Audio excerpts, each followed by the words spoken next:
कैसी है हमारी बेटी? ये क्या किया तुमने? अपने आप को जख्मी कर लिया। ज्यादा चोट तो नहीं आई ना मेरी बच्ची को? डैड रिलैक्स, कुछ भी नहीं हुआ, बस एक छोटा सा कट ही लगा। ठीक हूँ मैं, आप परेशान ना हो। लेकिन फहाद और उसकी माँ की पिक्चर गिरा के जो मुझे सुकून मिला है ना, I can not express that feeling. मुझे तो यकीन ही नहीं आ रहा कि मैं इतनी टैलेंटेड भी हूँ। लेकिन मैं जानता था कि मेरी बेटी बहुत टैलेंटेड है। एक बार जो काम करने की ठान लेना तो फिर इसे कोई नहीं हरा सकता। शाबाश। Dad, you know me very well. आपका जो ये भरोसा है ना, यही मेरी ताकत है। मैं हमेशा तुम्हारे साथ हूँ मेरा बच्चा। Thank you dad. You know, आप मेरे साथ है ना, इसीलिए मुझे दुनिया में किसी से कोई डर नहीं लगता। इसीलिए मैं डट कर सब कुछ कर लेती हूँ।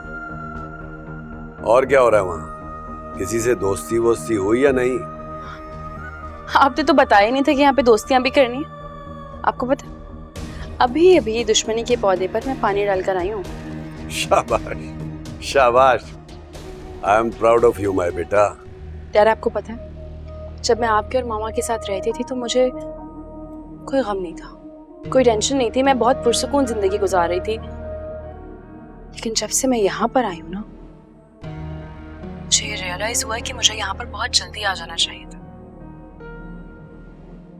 इन लोगों को सुकून में देखकर, खुशी खुशी देखकर जो आग मेरे अंदर लगी हुई है ना, वो आग बुझने का नाम नहीं ले रही। इस आग को अपने अंदर भड़काए रखना। ये बताओ, वहां किसी ने तुम्हारे साथ कोई बदतमीजी तो नहीं की ना? अरे नहीं डैड, यहाँ मुझसे किसी ने कोई बदतमीजी नहीं की। इनफैक्ट वो जो ओल्ड लेडी है ना, वो बहुत स्वीट है, बहुत ज्यादा। और हाँ, वो जो मेरनिस है वो भी ठीक ही है फिलहाल तो। लेकिन डैड, फहाद को संभालना बहुत मुश्किल है, बहुत मुश्किल इंसान है वो। उसको हैंडल करना काफी मुश्किल है मेरे लिए, पता नहीं कैसे होगा। तो राजा की रानी से दोस्ती कर लो, राजा खुद ही तुम्हारा हो जाएगा जब उसे एहसास होगा कि उसकी राजधानी छिनने वाली है। इससे पहले कि तुम उस पर हमला करो, उसने तुम पर गुर्रा कर तुम्हें डराया है।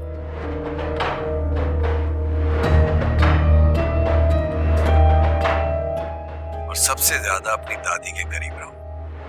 उन्हें बहुत दुख है अपने मरहूम बेटे रजा अहमद का, और यही तुम्हारा हथियार है। उन्हें एहसास दिलाओ कि तुम बगैर बाप के सारी जिंदगी दुख, परेशानी और मुसीबत में रही हो। खुशियों को तरसी हो तुम। डैड, आप बार बार ये बात क्यों करते हैं? क्यों नहीं है मेरे सर पर साया? आप हैं तो सही मेरे बाबा। बेटा, मैं हमेशा तुम्हारे साथ हूं और तुम्हारे साथ ही रहूंगा। लेकिन ये जो तुम्हारी दादी के घर वाले ना, ये मुझे अपना दुश्मन समझते हैं, और दुश्मन के दोस्त से तो कभी दोस्ती नहीं होती ना। आप बेफिक्र हैं, सबको हैंडल कर लूंगी मैं। ये जो तुम्हारी दादी है ना बेटा, ये दादी नहीं, तुम्हारे लिए एक मौका है। मौका उस घर में रहने की एक सीढ़ी है, अपनी दादी से बनाकर रखो।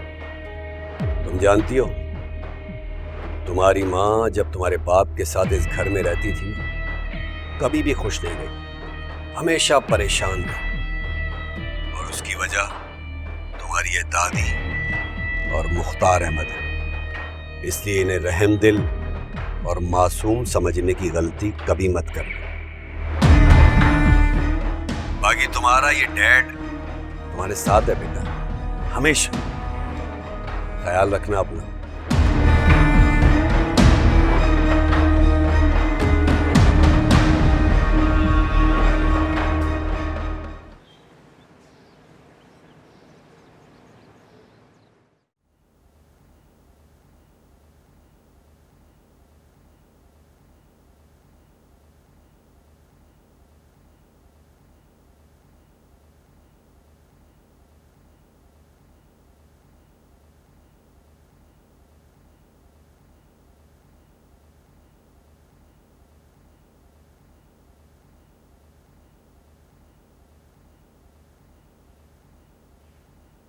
यहाँ आओ मेरे पास।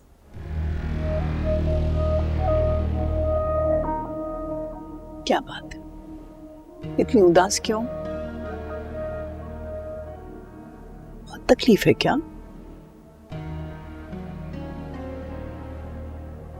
फिर चेहरा क्यों इतना उतरा हुआ है? माँ की याद आ रही है? बात पूछूं आपसे? नाराज तो नहीं होंगी आप? जरूर पूछो बेटा, बुरा क्यों मानोगी? जो चाहो पूछो। जानती हूँ तुम्हारे दिल में कई सवालात उठ रहे होंगे, पूछो। तो वो बाहर जो वॉल है जिसपे सबके पिक्चर्स हैं, सबके मोमेंट्स कैप्चर हुए हुए हैं, सबके मेमोरीज हैं, बचपन, जवानी, बुढ़ापा, इस घर के हर फर्द की तस्वीर है। अगर नहीं है तो बस तुम्हारी मामा की तस्वीर नहीं है, यही सवाल पूछना था ना?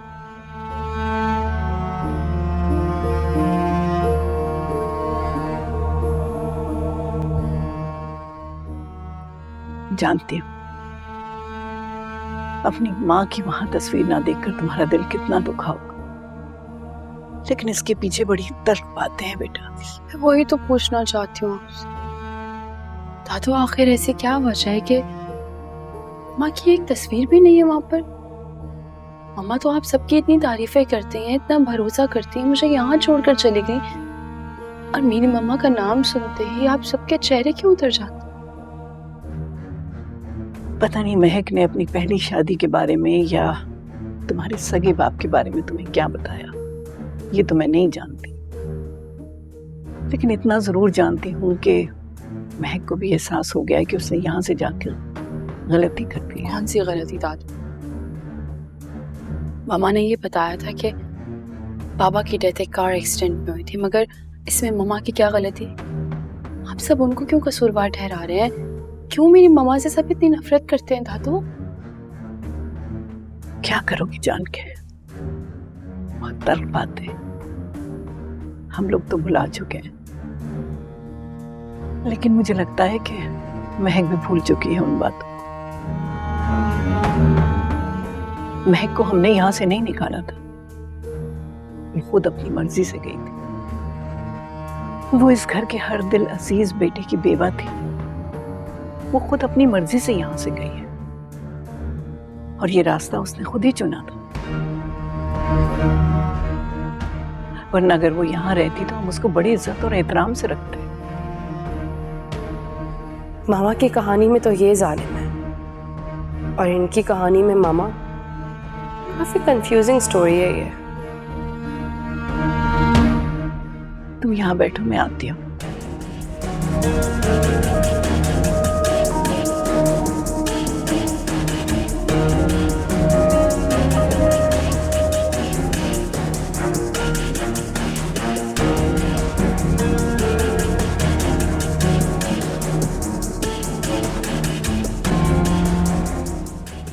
ये देखो तुम्हारे सवालों के जवाब।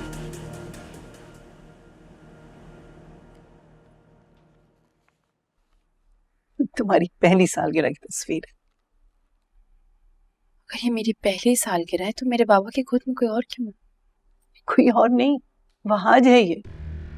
रजा वहाज को बहुत प्यार करता था, और मुख्तार तुमको, और तुम भी हर फरमाइश मुख्तार से करती थी। बड़े बाबा ये चाहिए, बड़े बाबा वो चाहिए, और बड़े बाबा तुम्हारी हर फरमाइश पूरी करते थे। क्यों दादू? क्या मेरे बाबा मेरी कोई ख्वाहिश पूरी नहीं करते थे जो मुझे बड़े बाबा से मांगना पड़ता? अरे बेटा, ऐसा कौन बाप होगा जो अपनी औलाद की ख्वाहिश पूरी ना करे? दादू, अगर मेरे बाबा मेरी ख्वाहिशात पूरी करते थे तो मुझे किसी और से मांगने की क्यों जरूरत पड़ी? इसको मांगना नहीं कहते मेरी जान, इसको तो मोहब्बत कहते हैं। और इस बात को तो महक भी समझती थी, इसीलिए तो वो मुख्तार को सौंप कर गई है तुम। वो जानती थी कि मुख्तार तुम्हारा कितना ख्याल रखेगा, कितना एहसास करेगा।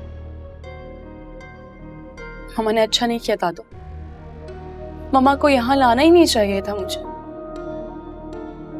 इन तस्वीरों को देखिए आप, इनको देख के आपको लगता नहीं कि तस्वीरों में इस घर में ना मेरी पहले जगह थी और ना ही अब। क्या कह रही हो बेटा?